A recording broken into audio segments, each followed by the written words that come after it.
Welcome to Smashing Silos, the Law Enforcement Intelligence Revolution, a FedGov Today special program presented by EY. I'm the host of FedGov Today, Francis Rose, coming to you from the EY Center for Government Modernization. On this program, you'll learn how law enforcement organizations and the federal government are maximizing data to meet their missions. You'll learn the best practices that are helping those agencies prepare for growth in the amount and impact of the data that's available to them. And you'll hear how the FBI is using data to crack some of its toughest cases. First, though, to tell you about the evolution of data in law enforcement, Mike Pingley, Executive Director for AI and Data at EY, is here. Mike, welcome. Thanks for joining me. You wrote recently about this area, about speed to value. What does speed to value mean, and in what aspect of what we're talking about today? Sure, and thanks for having me, Francis. It's a pleasure to be here. So I think about speed to value, really what's happening these days in the realm of what we say big data, right? For years, we've been talking about big data. And I think at first it was more the volume, right? Just there's a massive amount of it. And to me now, that's sort of table stakes, right? Everyone has a lot of data. We're all sort of dealing with that in our own ways. But what's super important these days is sort of the velocity of that data, right? Just how much is coming in and how frequently, and then what we're doing with that, right? How do we turn that into something valuable and not lose that I call data momentum, right? So you have data coming in, how quickly can we process that, intake, analyze, and put it towards an end product that actually helps, the agency or any given agency. And I think that's extremely crucial in the law enforcement community. Think about how quickly they can process information and get that to something usable. That could be a difference between life and death. How much of the difference in this speed to value concept depends on what the data is, what format it is, or what form it takes? How much of it is dependent on the law enforcement organization's mission or other factors that I didn't think of? Yeah, sure. I mean, the data that's coming in these days is increasingly complex from different types of data. You think about body-worn cameras, for example, right? That information is vast and coming into all these different law enforcement agencies. And how do you deal with that? They've had to adapt new processes, new tools, certainly looking how AI can help them sort of ingest that information and then narrow in on what's useful from that. And I think in the intelligence community, they talk about that as like minimization, right? You have a huge amount of raw data, and then you minimize that to what you really need for using it for some sort of data end product, let's say. So you certainly have to think about different ways to analyze that information and then get to the usable sort of insight or the nugget, if you will. To get to the nugget then, you wrote, a federated, decentralized model of data management can be the most optimal. What does that look like, and what does that require infrastructure-wise? What does that require from a personnel perspective? What do those people have to be able to do to get to that end state? Yeah, it sounds counterintuitive to talk about decentralization in Smashing Silos segment, but it's sort of a leading method of organizing an organization around data management. And so the idea is that you're not necessarily embracing the silos, but you are setting up the correct structures and governance and standards so that those silos can continue to do what they do best, right? There actually is some silver lining to a silo, let's call it, because think about those are really embedded, sort of deeply expertise folks that have been doing, very specific types of analysis, very specific tools, and we can't just smash that away, right? We have to continue to embrace that and sort of support them. But what you have to do is set up the correct sort of centralized governance, but then you can push out those standards to what we call domains. So that could be, business units or divisions, depending on how the organization is structured. And then when those standards are pushed down to those, there's an agreement, and this becomes more of sort of the process, not just technical part of it, more of the social kind of organizational piece of it, that there's an agreement is here's how we operate as an agency, right? We meet these standards. All these domains contribute to the overall sort of posture of the agency's data, and they have to do that in a certain way. But then the tools and the structures are set up so that they can actually do that and succeed as their own domain but then the agency-wide can also succeed and further how they use that information. All right, Mike, you stay here. We'll continue the conversation in just a moment. When we come back, you'll meet an FBI leader using data to crack some of the Bureau's toughest cases when smashing silos continues in a moment.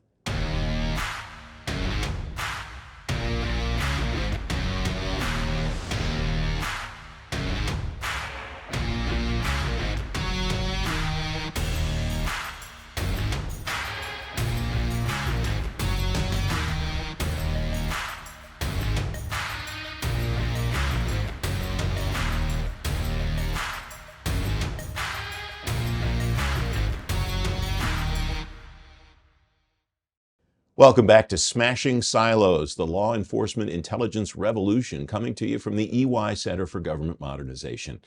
The FBI's National Threat Operations Center gets more than 5,000 calls and electronic tips every day.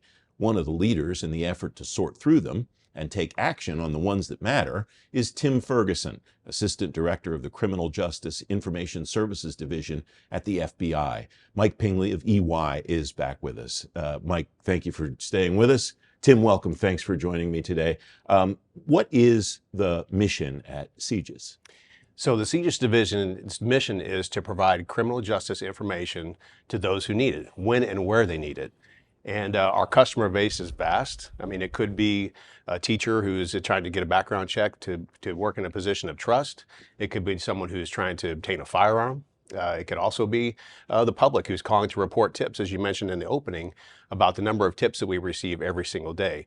The CJIS division is the largest division in the FBI with around 1,000 or 3,000 individuals that work there, and just a great mission, great people that are very motivated, and they know that the impact that they have to help with public safety and help people get what they need to make sure that they go home safe every day. How does the mission impact the way that you analyze data, take it in, curate it, and so on? Well, the mission, I would say, has really not changed much in the last 30 or 40 years since CJIS was created, but how we do our mission really is what has changed. And I mean, think about this. In 1999, we had file cabinets full of fingerprint cards. And I think we can all remember 1999. That wasn't that long ago. Yeah. Right? And since then, everything now is automated to the point where if a police officer pulls someone over on the side of the road and uses a mobile fingerprint device, within seconds, they can identify that person that's in front of them. So really the advantages that we have had in the courses of the last really 10, 15 years, the advancements in technologies has really helped us to make sure that our officers are safe and that we're being more efficient in the processes that we're expected to perform. As I mentioned before, a lot of the customer base that we have is the public. Over 92% of the time when we do a gun background check, that background check is completed within the first 15 minutes. So while you're standing at a gun counter, we can let you know whether or not you're proceeded or denied based on what your criminal history record looks like. And so we are constantly looking at ways where we can become more efficient. And so that's one of the reasons why I'm proud to say that since I took over as the assistant director in the division, that we've moved towards lean, agile business practices. And this is something I talked to a lot of my folks about, and that is that we are a law enforcement and national security agency, but we have to be able to adopt business practices to be successful in the work that we do. And that comes with being lean and agile. And one of the things that I did was create what we call the Value Management Office. So we created a strategy for CJIS 2030. So for the next, now 4 years, but it wasn't 5 years at the time, to make sure that we're aligning around adding value to our customers and who the customer base is. And so that really, when you talk about smashing silos, that's about looking at the value that we add to our customers and making sure that we have the people that are appropriate to work in that mission space. They're sitting together, working together every single day, regardless of what the division hierarchy structure looks like. And so I'm very proud that we're on our way. We're still in the infancy stages. I think we're trying to catch up. I think the Scaled Agile framework and other business practices have been around for a long time, and I'm certainly not an expert. I mean, I'm an old gang agent, and so I'm trying to figure out how business practices work and how we can best provide that value to our customer. And I think we're well on our way, and I'm very excited to see where we're going to be in the next 5 years. There's a lot of terms there that you use that I want to come back to and get some context for what they look like in a law enforcement environment. But this, Mike, looks exactly like what we talked about in the first part of this conversation, where the trajectory and just the volume of data is the coin of the realm now. It's not something that people are even consider remarkable anymore, it sounds like. Yeah, absolutely. I think to improve the way that you ingest data and then make that useful, you have to think about the destination, right? Where is that data going? What is it going to be used for? Having that in mind is extremely important. Obviously, you want to lean into automation, which you're mentioning, right? However you can at any step in the process, get hands off of that, makes that data move faster, makes it higher quality, right? And easier and better to trust down the road when you're making decisions on that information. And then I also think what you mentioned, and I was going to bring up, was that you have to think about upstream. Can we change the way these processes work, right? To make it easier, given that technologies have changed, the way we're using this information has changed, right? Moving from paper fingerprints, for example, to digital, that's huge. I mean, we're still seeing at other agencies where they're collecting, and then this is just a process of, probably law, right? They can't necessarily just go out and change whatever they want and how everything works. So they're just having to deal with that downstream. But you have to think about upstream. Can you change some processes that make it easier to get that information in a usable format? And then that truly increases that speed to value that I was talking about earlier. And I do think that that's important because when you talk about things like the National Crime Information Center, NCIC is one of the basis for what our law enforcement officers use every single day. And you talk about the information, and there's millions and millions of records within NCIC. But an officer can pull someone over on the side of the street and run a record check, and within 0.005 seconds, get a return on that information. And that comes back to what you were mentioning before, which is, what are the downstream effects? How can we become more efficient? How can we automate more? And we're working on those processes, and we're continuing to try to get better. Our National Data Exchange has 1.6 billion searchable records. And so we have to make sure that it's there and it's available and accessible to everyone who needs it to make sure that people are safe. Mike, Tim used the term business processes a number of times. Sure. As he started to talk about the work that he's doing, and it strikes me that might be one of the biggest challenges for organizations that are farther behind. Yeah. What they're doing is, let's digitize what we're doing rather than stopping and thinking, maybe we don't need all these steps, maybe we need other steps that we're not doing now in order to achieve the outcome. Is that something that you've seen as you've worked with people? So certainly there's an aspect of rationalization, right? You wonder, you kind of have to pick your head up at some point and say, why are we doing this? Is this the right even thing to be doing, right? And so what's the end goal, right? And how do we get there? But I think Tim focused a lot on sort of the social aspect of what I call, socio-technical, right? There's like this sort of connection between how an organization performs and then, what can they do with their data from a social standpoint, right? You have to get the processes set up right. But then from a technical standpoint, you have to have the right tools in place. You have to make sure that systems are actually interoperable, right? There's different things to look at from a technical standpoint as well. And I know that CJIS is doing also. Tim, you also used the word customer or customer experience about 500 times as we started the conversation. How have you driven that into the culture in your organization to make sure that it's not just you, the leader, talking about how important that is to know what the customer wants and be able to give the customer what the customer is looking for and so on? How have you gotten that down throughout the organization so that everybody's thinking that way and everybody understands that's the end state that you're looking for? That's a great question, because that's the challenge as a leader of an organization that's so large, that every person within that organization understands what the vision is and understands what we're trying to do. So it's a matter of communicating over and over and over again what the end goal is. We're focusing on the end, keeping the end in mind is really what we're trying to focus on.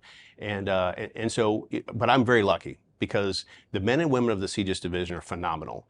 Relentless improvement is always at the forefront of their minds. And so when we came in with the lean agile framework and pushed that out, and people were ready to embrace it. They're ready to have that impact on their customers, and they know who their customers are, because we have many different parts of the organization that are serving different people. And as I mentioned before, some of the customers are law enforcement, some of the customers are just are the everyday public.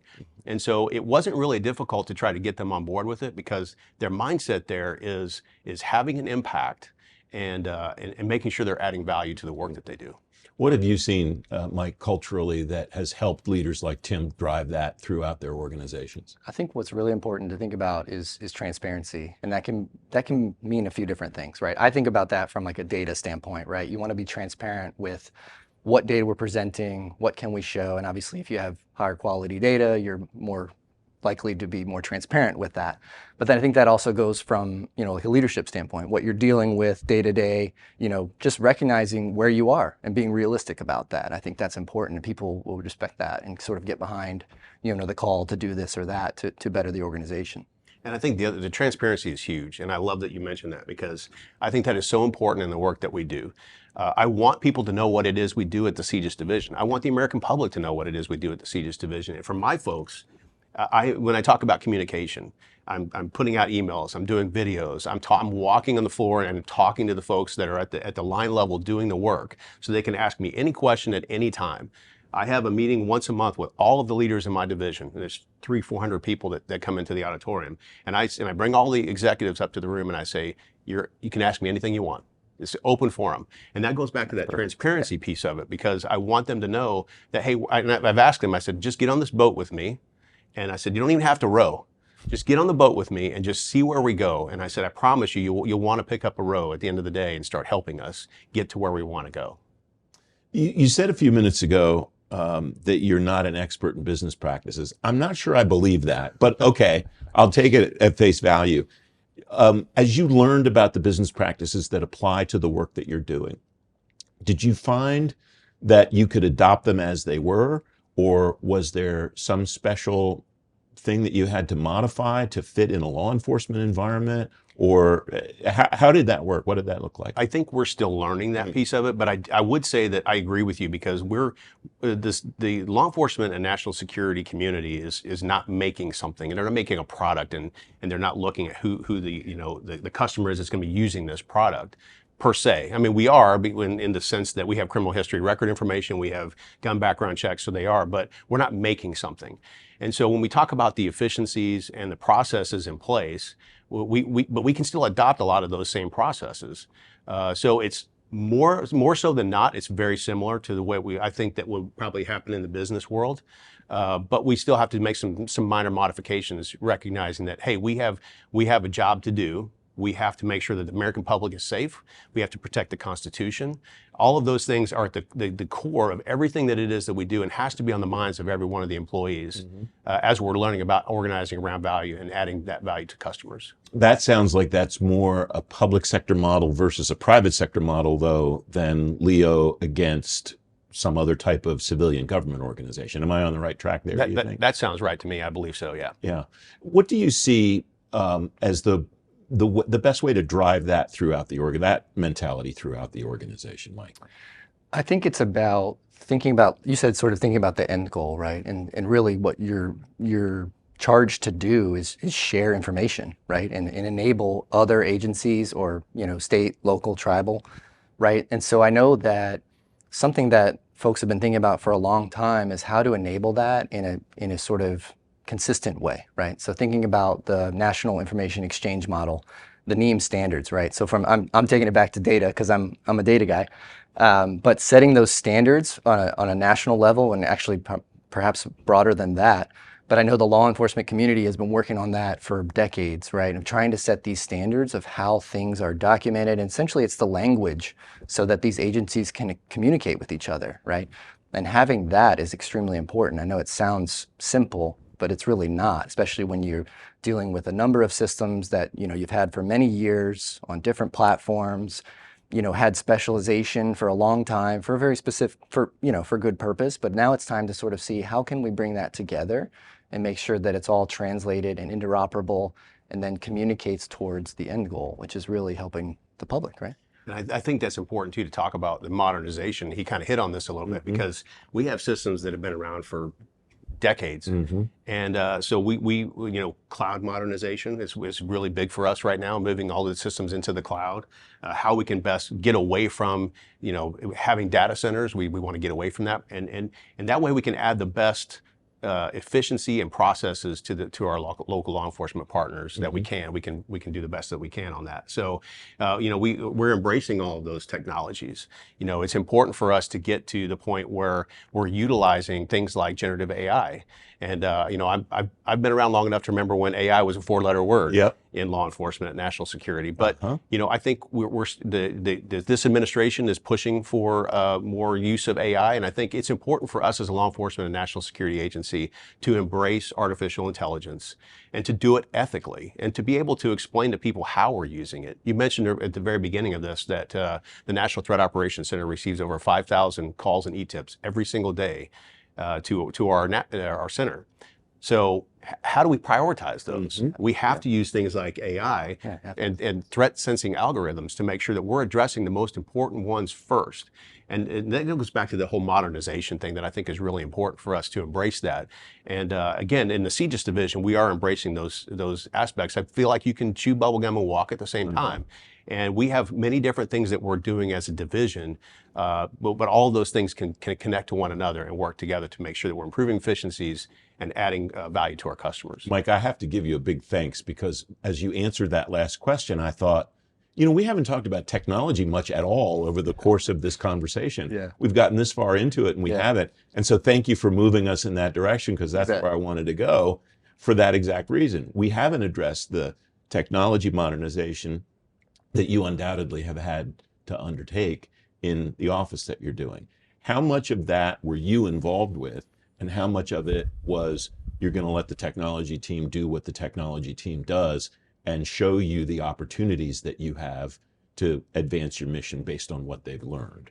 So as much as I am not a business process guy, I'm even less of a technology guy. So I have to admit that, and I apologize because my degree is in English and I have a degree in behavioral science, so my degree is not in technology. However, one of the great things is that I have an amazing team of folks that work in our IT management section. And so some of the efforts into cloud migration have already come to fruition. The National Data Exchange, as I mentioned before, I think a few months ago, we finally got that into the cloud, and that's 1.6 billion searchable records. It is being used by agencies across the country. We have 19,000 law enforcement agencies that use our systems. And we're working on NCIC, getting that into the cloud. And so again, we have an amazing team. One of the things that I have is a part of my team is an individual who's a data architect, and I have a senior level scientist who kind of helps me kind of think about the vision of where we want to be in the next 5 years. And one of the things I've asked him to do is really help me with an AI strategy, so how we can use it across all of our systems to make sure that we're doing the right thing with AI and making sure, again, it goes back to being more efficient and adding that value to our customers.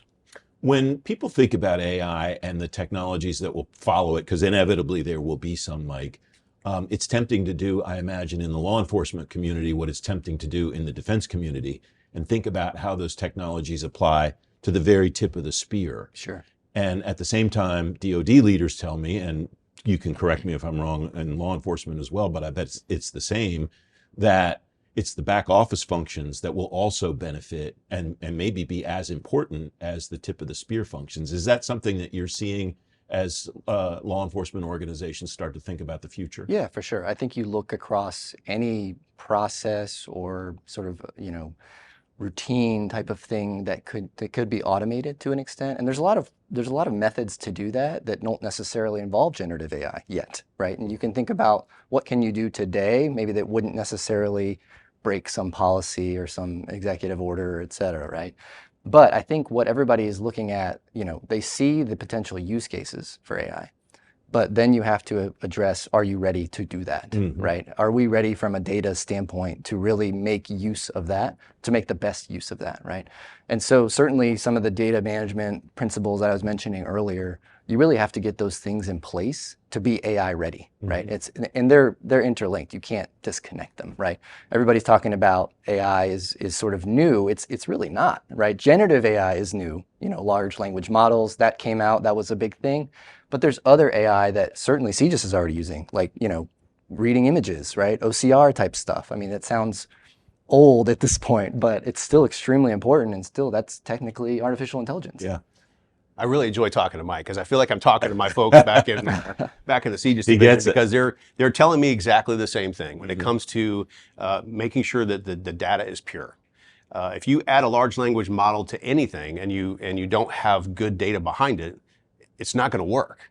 And so one of the things we're trying to work with across the organization with our chief information officer is something similar to a chatbot, where we have all of this data, And if we could have something that sits on top of that, that could pull and prioritize the information that we need. But again, it's only as good as the data. If you have policies and procedures that are outdated and that model is pulling that information, the information is going to be erroneous every time. We have a little bit less than a minute left. What's the next big milestone that you would like to hit in your organization, Tim? So for the CJIS division, what I would like to see is more of a data mesh type environment. We have so many disparate systems, and really we're very good at being able to pull information from those systems quickly and get them to the customer when they need them, the police officer, or the whoever's on the side of the road, or the end user. But I really would like to see us have like a single sign-on type environment where one person can go into one place and they can pull all the information that's in CJIS Holdings and be able to use that information to keep the public safe. And how would you advise him to do to make sure that he's hitting those markers and then can judge success on the back end? Yeah, I mean, this is exactly the same sort of principle that I was speaking to, and just not using the term mesh, but that is it, right? It's this decentralized, federated model, but really making those systems interoperable is a key component of that, at least from a technical standpoint. Obviously, you hit on a lot of the social aspects of getting that to actually work and for the organization to succeed. There's a lot of different methods these days to make systems interoperable where you don't necessarily have to go down the path of tearing those down or rebuilding something within that. You can bolt things on today that actually can then help them translate across different systems. So I think that could be a good place to start. Obviously, you want to pick a domain that you feel comfortable with sort of piloting and then build from there. You don't want to boil the ocean, as folks say. Mike, Tim, thank you both very much for joining me. I really appreciate it. And thank you very much for watching Smashing Silos, the Law Enforcement Intelligence Revolution, a FedGov Today special program presented by EY. If you missed any part of this program, you can watch the show in its entirety on our website at fedgovtoday.com or the FedGov Today YouTube channel. I'm Francis Rose. Thanks for watching. Good night.